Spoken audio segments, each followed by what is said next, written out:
അവനൊരു വിവാഹത്തെക്കുറിച്ച് ചിന്തിക്കുമ്പോൾ എപ്പോഴും മനസ്സിൽ വരുന്നത് അവന്റെ മക്കളുടെ മുഖമായിരിക്കുമായേ. അവരെത്ര അവനെ നിർബന്ധിച്ചാലും അവരെക്കുറിച്ച് ചിന്തിക്കാതെ അവനൊന്നും ചെയ്യില്ല. രേഖ സജിതയുടെ ബന്ധുക്കാരി തന്നെയാണ്. ഏതാണ്ട് അതേ സ്വഭാവമുള്ളൊരു പെണ്ണ് തന്നെയാണ്. നിനക്കത് മനസ്സിലായില്ലെങ്കിലും അവനത് മനസ്സിലായിട്ടുണ്ട്. മായമ്മ മുഖം വീർപ്പിച്ചുകൊണ്ട് തിരിഞ്ഞിരുന്നു. കുറെ കാലമായി തുടങ്ങിയ രേഖപുരാണത്തിന് ചെറിയ ശമനം ഉണ്ടാകുമെന്നോർത്ത് വിനോദ് ആശ്വസിച്ചു. ഒപ്പം കല്യാണം കഴിഞ്ഞുള്ള ടീച്ചേഴ്സുള്ള സ്കൂളിൽ മാത്രം പിള്ളേരെ പഠിക്കാൻ വിട്ടാൽ മതിയെന്ന് ചിന്തിക്കുകയും ചെയ്തു. വിവേകിന് ക്ഷീര കർഷകനുള്ള അവാർഡ് കിട്ടിയതിനു പിന്നാലെ നാട്ടുകാരുടെ വക അനുമോദന ചടങ്ങുകളും ഉണ്ടായിരുന്നു. തൊടിയിലെ അവന്റെ പരീക്ഷണം മൂലം ഗ്രാഫ്റ്റിംഗിലൂടെ വികസിപ്പിച്ചെടുത്ത ഫലവൃക്ഷങ്ങൾ നിരവധിയാണ്. ഇതുകൂടാതെ അവനൊരു പന്നി ഫാം നടത്തുന്നുണ്ട്. അത് ആൾതാമസമില്ലാത്ത ഒരു ഭാഗത്താണ്. അവിടെ 2 ജോലിക്കാരുമുണ്ട്. കൂടുതൽ ശ്രദ്ധ ക്ഷീര കർഷകനെന്ന നിലയിൽ തന്നെയാണ്. ഫാമിനായി അവൻ കുറച്ചുകൂടി സൗകര്യമുള്ള കെട്ടിടം വെക്കാനുള്ള ശ്രമത്തിലാണ്. ഇപ്പോൾ 18 പശുക്കളും 3 എരുമകളുമുണ്ട്. അതുകൂടാതെ പോത്തുകളെയും വളർത്തുന്നുണ്ട്. കറവിയുള്ളവരെ മാത്രമാണ് വിവേകിന്റെ വീടിനോട് ചേർന്നുള്ള ഫാമിൽ നിർത്തിയിരിക്കുന്നത്. അവിടെ നിന്ന് അല്പം മാറി അവൻ 2 ഏക്കർ സ്ഥലം വാങ്ങിയിട്ടിട്ടുണ്ട്. അതിൽ താൽക്കാലികമായി ഉണ്ടാക്കിയ തൊഴുത്തിലാണ് ബാക്കിയുള്ളവ. ലോണിന്റെ കാര്യങ്ങൾ ശരിയായാൽ ഉടനെ തന്നെ പണി തുടങ്ങും. വിവേകിന്റെ മനസ്സ് മുഴുവൻ ഇത്തരം കാര്യങ്ങളാണെന്ന് അറിയാവുന്നതിനാലാണ് വിനോദ് മായമ്മയെ കാര്യങ്ങൾ പറഞ്ഞു മനസ്സിലാക്കാൻ ശ്രമിക്കുന്നത്. അവൻ ആഗ്രഹിക്കുന്ന കാര്യങ്ങൾ ചെയ്തു തീർക്കുന്നതുവരെ മായമ്മ മറ്റു കാര്യങ്ങൾ പറഞ്ഞ് അവനെ ശല്യപ്പെടുത്തരുതെന്ന് അയാൾ ആഗ്രഹിച്ചിരുന്നു. 4 ബംഗാളികൾ ഫാമിലെ പണിക്കായി മാത്രം നിൽക്കുന്നുണ്ട്. അതുകൂടാതെ അടുത്ത വീടുകളിലെ ചിലരും സഹായത്തിനുണ്ട്. ചുറ്റുമുള്ള കുറെ വീട്ടുകാർക്ക് ബയോഗ്യാസ് നൽകുന്നുണ്ട്. വിവേക് നാട്ടിലൊരു മാതൃകയെ വളർന്നുകൊണ്ടിരിക്കുകയാണ്. അതുകൊണ്ട് തന്നെ പണ്ട് പുച്ഛിച്ചവർ പലരും ഇപ്പോൾ അതിശയവും ആരാധനയും കലർന്ന നിലയിൽ ഇടപെടുന്നുമുണ്ട്. പല രാത്രികളിലും പരാജയത്തിന്റെ കണ്ണുനീർ കുടിച്ച് പൊരുതി വന്നവൻ ഒരു പുഞ്ചിരിയോടെ മാത്രമാണ് അവരെ കൈകാര്യം ചെയ്യുക. ഈ സമയം തന്റെ ഫോണിലേക്ക് മാറ്റിയ വോയിസ് ക്ലിപ്പ് സത്യ പ്ലേ ചെയ്തു. ഗംഗയുടെ മോള് കേൾക്കാൻ വേണ്ടിയാണ് ഞാനിത് പറയുന്നത്. അന്ന് കണ്ടപ്പോൾ മുഖം തിരിച്ച ഞാനിപ്പോൾ എന്തിനാണിത് തുറന്നു പറയുന്നതെന്ന് മോള് ചിന്തിക്കുന്നുണ്ടാകും. അതിന് കാരണം സുരേഷ് തന്നെയാണ്. ഇതുവരെ ഇങ്ങനെ ജീവിച്ചിട്ട് എന്തു നേടിയെന്ന് അവൻ എന്നോട് ചോദിച്ചു. കയ്യിൽ ധാരാളം പണമുണ്ട്. പക്ഷേ മനസമാധാനത്തോടെ ആരെയും പേടിക്കാതെ ജീവിക്കാൻ വയ്യ. പോരാത്തതിന് അസുഖവും. നേടിയ പണം കൊണ്ട് അതിനെയൊന്നും മാറ്റാനും കഴിയില്ല. എല്ലാം ഗംഗയുടെയും തുഷാറിന്റെയും ശാപം തന്നെയാകും.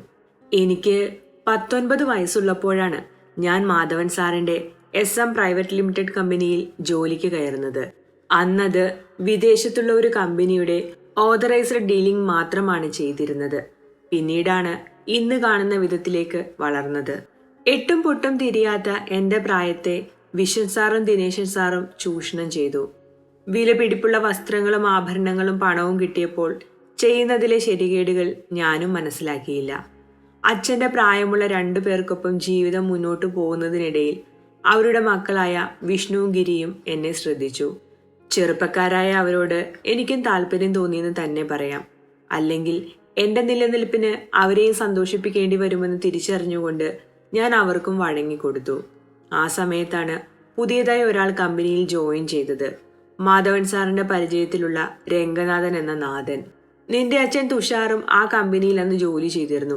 അങ്ങനെ അവർ തമ്മിൽ വലിയ കൂട്ടായി. പിന്നാലെ ഗംഗയും അവിടേക്ക് വന്നു. ഗംഗയും തുഷാറും തമ്മിൽ അവിടെ വെച്ച് പ്രേമിച്ചു. പിന്നാലെ വിവാഹവും ചെയ്തു. ഗംഗയും തുഷാറും അവിടെ വരും മുമ്പേ പ്രണയിച്ചു പിരിഞ്ഞവരാണെന്ന് ലൈലാമണിക്ക് അറിയില്ലെന്ന് അതോടെ സത്യയ്ക്ക് മനസ്സിലായി. മാധവൻ സാറിന്റെ ഏതോ ബന്ധുവിന് കമ്പനിയുടെ ഷെയറിന്റെ പാതി നൽകുന്നതിനെ കുറിച്ചുള്ള സംസാരങ്ങൾ അവിടെ നടന്നിരുന്നു. മാധവൻ സാറിന്റെ അച്ഛൻ അദ്ദേഹത്തിന്റെ ഒരു ബന്ധുവിനെ ചതിച്ച് പണം സ്വന്തമാക്കിയതിന്റെ പ്രായച്ചിത്തം പോലെ ആ ബന്ധുവിന്റെ കൊച്ചുമകന് അവകാശം കൊടുക്കുന്ന കാര്യങ്ങൾ അദ്ദേഹം വിശ്വൻ സാറിനോടും ദിനേശൻ സാറിനോടും പറഞ്ഞിരുന്നു. അവരുടെ 2 പേരുടെയും മക്കളായ വിഷ്ണുവും ഗിരിയും മാധവൻ സാറിന്റെ 2 പെൺമക്കളെ പ്രേമം നടിച്ച് വിവാഹം ചെയ്തത് തന്നെ ആ കമ്പനി സ്വന്തമാക്കാൻ വേണ്ടിയായിരുന്നു. അപ്പോൾ അത് കൈവിട്ടു പോകുന്നെന്ന് വന്നാൽ അവർക്ക് വെറുതെ ഇരിക്കാൻ കഴിയില്ലല്ലോ. അപ്പോൾ അവിടെ നിന്നും മാക്സിമം കൈയിട്ട് വാരാൻ അവർ ശ്രമിച്ചു. നാഥൻ അത് കണ്ടെത്തി. അതിന് ഗംഗയെ സഹായിച്ചിരുന്നു. ഗംഗ വളരെ ബോൾഡായിട്ടുള്ള സ്ത്രീയാണ്. ഇരുനിറത്തിലുള്ള ഗംഗയോട് ആദ്യം തന്നെ വിഷ്ണുവിനൊരു താല്പര്യമുണ്ടായിരുന്നു. പക്ഷേ നാഥൻ സുഹൃത്തായതിനാൽ അതൊന്നും വിഷ്ണു വെളിയിലേക്ക് കാണിച്ചിരുന്നില്ല. നാഥന് ഗംഗ സഹോദരിയുടെ സ്ഥാനത്ത് തന്നെയായിരുന്നു. അങ്ങനെ ഈ പ്രശ്നം നാഥൻ മാധവൻ സാറിനെ അറിയിച്ചു. സാർ വിശ്വൻ സാറിനെയും ദിനേശൻ സാറിനെയും വിളിച്ച് സംസാരിച്ചു. അവർ പറഞ്ഞതൊന്നും സാർ വിശ്വസിച്ചില്ല. പിടിക്കപ്പെടുമെന്ന് തോന്നിയിട്ടാണ് അവർ കുറ്റം മുഴുവൻ നാഥന്റെ മേലെ വെച്ചത്. വിശ്വാസവഞ്ചന ചെയ്ത പേരിൽ നാഥനെ അറസ്റ്റ് ചെയ്തു. അവിടെ വെച്ച് അറ്റാക്ക് മൂലം മരണപ്പെട്ടു. അതറിഞ്ഞിട്ടാണ് മാധവൻ സാർ നാട്ടിലേക്ക് വന്നത്. ആക്സിഡന്റിൽ സാറും മരിച്ചു. ഗംഗയോട് സംസാരിക്കാൻ അവളെ ഒറ്റയ്ക്ക് കിട്ടണമെന്ന് വിശ്വൻ സാർ എന്നോട് പറഞ്ഞു. ഞാൻ അവിടുത്തെ ക്ലർക്കായ ദേവികയോട് ഗംഗയെ വിളിച്ചു കൊണ്ടുവരാൻ പറഞ്ഞിട്ട് അവിടെ നിന്നും പോന്നു. കാരണം എനിക്കറിയാമായിരുന്നു അവിടെ എന്താ നടക്കാൻ പോകുന്നതെന്ന്. തുഷാർ അന്ന് രാവിലെ ഓഫീസിൽ ഉണ്ടായിരുന്നില്ല. വൈകുന്നേരം തുഷാർ ഗംഗയെ അവിടെ നിന്നും കൂട്ടിക്കൊണ്ടുപോയ കാര്യങ്ങൾ ദേവിക പറഞ്ഞിട്ട് ഞാൻ അറിഞ്ഞിരുന്നു. അന്ന് ഞാൻ ഗംഗയെ കാണാൻ ചെന്നിരുന്നു. എനിക്ക് ഇക്കാര്യത്തിൽ യാതൊരു പങ്കുമില്ലെന്ന് ബോധ്യപ്പെടുത്തണമല്ലോ. മാത്രവുമല്ല, ഇതേപോലെ ഞാനും ചതിക്കപ്പെട്ടതാണെന്നും തുഷാറിനെ പോലെ ചേർത്ത് നിർത്താൻ ഒരാളില്ലാത്തതിനാൽ ഇങ്ങനെ ആയതാണെന്നും പറഞ്ഞു. അവരെന്നെ വിശ്വസിച്ചുവെന്ന് എനിക്ക് ഉറപ്പായിരുന്നു. പിറ്റേന്ന് സാധാരണ പോലെ ഞാൻ ഓഫീസിലെത്തുമ്പോൾ ദേവിക പേടിച്ചു വിറച്ചിരിപ്പുണ്ട്. ഒന്നും അറിയാത്തതുപോലെ ഞാൻ അവളോട് സംസാരിച്ചപ്പോൾ അവൾ എന്നോട് അവിടെ നടന്ന കാര്യങ്ങൾ മുഴുവനും പറഞ്ഞു. അങ്ങനെയൊരു സ്ഥാപനത്തിൽ എങ്ങനെ വർക്ക് ചെയ്യുമെന്ന് അവൾ ഭയത്തോടെ എന്നോട് സംസാരിച്ചപ്പോൾ ഞാനും ഒന്നും അറിയാത്തതുപോലെ നിന്നു. കാരണം എനിക്ക് വിശ്വൻ സാറും ദിനേശ സാറും ഉൾപ്പെടെയുള്ളവരുമായിട്ടുള്ള ബന്ധം ദേവികയ്ക്ക് അറിയില്ലായിരുന്നു. അന്ന് വിഷ്ണു ഫോണിലൂടെ എന്നോട് ഓഫീസിലെ കാര്യങ്ങൾ ചോദിച്ചപ്പോൾ ഞാൻ അവിടെ നടന്നത് പറഞ്ഞു. ഗംഗയോട് വളരെ കാലമായി ആഗ്രഹം തോന്നിയ വിഷ്ണുവിന് അവളെ വേണമെന്ന് വാശിയായി. എന്തെങ്കിലും പറഞ്ഞിട്ട് ഗംഗയെ ഓഫീസിലേക്ക് വരുത്തണമെന്ന് വിഷ്ണു നിർബന്ധം പിടിച്ചു. അതിനായി വിഷ്ണു എനിക്ക് മുന്നിൽ ഒരു വഴിയും തുറന്നു തന്നു. മാധവൻ സാർ കമ്പനിയുടെ പാതി അവകാശം എഴുതി വെച്ചിരുന്നത് തുഷാറിനായിരുന്നു. ശരിക്കും പറഞ്ഞാൽ അത് തുഷാറിന്റെ മകൾക്കാണ്. അവശേഷിച്ച പാതി തന്റെ 2 പെൺമക്കളുടെയും മൂത്ത ആൺമക്കളുടെ പേരിലുമായിരുന്നു. ഇതൊക്കെ തുഷാറിനും അറിയാവുന്ന കാര്യങ്ങളാണ്. വിഷ്ണുവും ഗിരിധറും കമ്പനി തീയിടാൻ പോകുവാണെന്നും അത് തുഷാറിന്റെ പേരിലാക്കി മാറ്റുമെന്ന് അവർ സംസാരിക്കുന്നത് കേട്ടെന്നും ഞാൻ തുഷാറിന്റെ വീട്ടിലേക്ക് വിളിച്ചു പറഞ്ഞു. അവർക്ക് വിശ്വാസം വരാൻ വേണ്ടി മാധവൻ സാർ എഴുതി വെച്ച ഷെയറിന്റെ കാര്യം അവർ സംസാരിക്കുന്നത് കേട്ടെന്നും പറഞ്ഞു. യഥാർത്ഥത്തിൽ അതൊരു രഹസ്യം തന്നെയാണല്ലോ, ഞാൻ അറിയാൻ സാധ്യതയില്ലാത്ത രഹസ്യം. അങ്ങനെയാണ് അന്ന് തുഷാറും ഗംഗയും അവിടെ എത്തിയത്. മാധവൻ സാറിന്റെ ചടങ്ങുകൾ പ്രമാണിച്ച് അന്ന് കമ്പനിക്ക് അവധിയായിരുന്നു. ഞാനും സെക്യൂരിറ്റിയും മാത്രമേ അവിടെ ഉണ്ടായിരുന്നുള്ളൂ. തുഷാറിനെ ഗിരിയാണ് അടിച്ചു വീഴ്ത്തിയത്. പിന്നാലെ ഗംഗയെ അവർ ഉപദ്രവിച്ചു. അതിനുശേഷം അവർ കാര്യങ്ങൾ എന്നെയും സെക്യൂരിറ്റിയെയും ഏൽപ്പിച്ചിട്ട് പോയി. പിന്നാലെ സദാശിവൻ സാറും അവിടേക്ക് വന്നു. അവൾക്ക് പാതി ജീവൻ മാത്രമേ ഉണ്ടായിരുന്നുള്ളൂ. സാർ പറഞ്ഞതുപോലെ ഗംഗയുടെ ശരീരം ഞാൻ വൃത്തിയാക്കി. പിന്നീട് 2 ആളെയും കെട്ടിത്തൂക്കിയത് സദാശിവൻ സാറും സെക്യൂരിറ്റിയും ചേർന്നാണ്. അതൊന്നും കാണാൻ നിൽക്കാതെ ഞാൻ പുറത്തേക്കിറങ്ങി. സത്യയുടെ മിഴികൾ നിറഞ്ഞൊഴുകി. അവൾ വോയിസ് പോസ് ചെയ്തു. ഹൃദയത്തിൽ വലിയൊരു കല്ലെടുത്തു വെച്ചതുപോലെ അവൾ വാപൊത്തി വിങ്ങിക്കരഞ്ഞു. പതിവ് പോലെ അവളുടെ ദുഃഖത്തിൽ കാറ്റായി ആ 2 ആത്മാക്കൾ അവളെ ചുറ്റി വരിഞ്ഞു.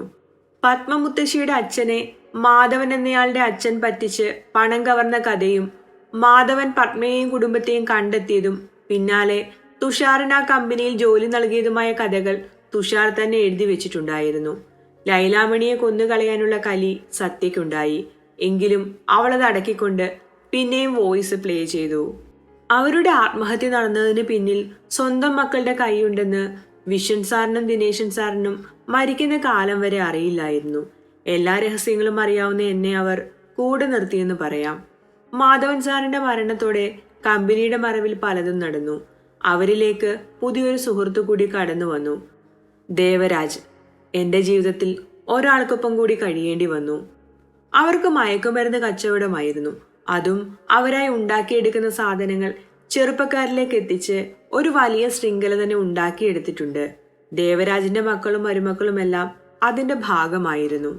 ഒരിക്കൽ ആക്സിഡന്റ് പറ്റി വഴിയിൽ കിടന്ന രീതിയിലാണ് എനിക്ക് സുരേഷിനെ പരിചയം.